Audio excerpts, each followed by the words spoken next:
All right, we're talking about cheap tattoos. Cheap tattoos are cool if you know somebody and they're giving you a good deal and you're still getting a quality tattoo.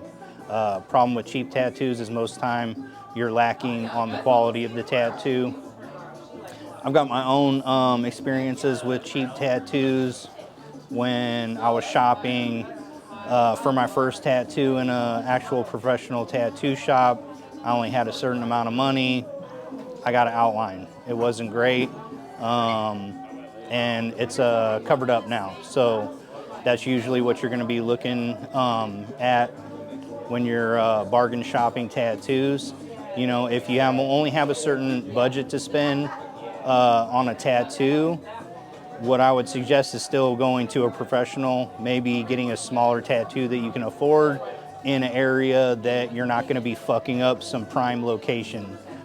So like get a small tattoo in a small part of the body. Don't put it right in the middle of like I said, prime location, prime skin. Or just save up until you can get like a quality tattoo that you can afford.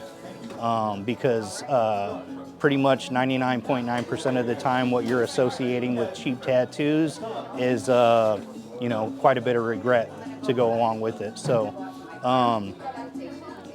that's what you have to look forward to.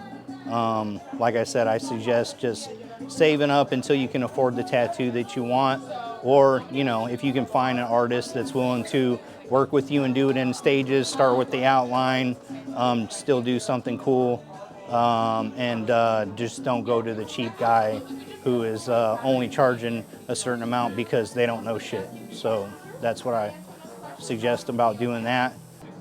Other than that, you're going to end up with, a pretty shitty tattoo most times. Like I said, unless you know somebody who's cool and just wants to throw you a cheap tattoo because you're a cool person.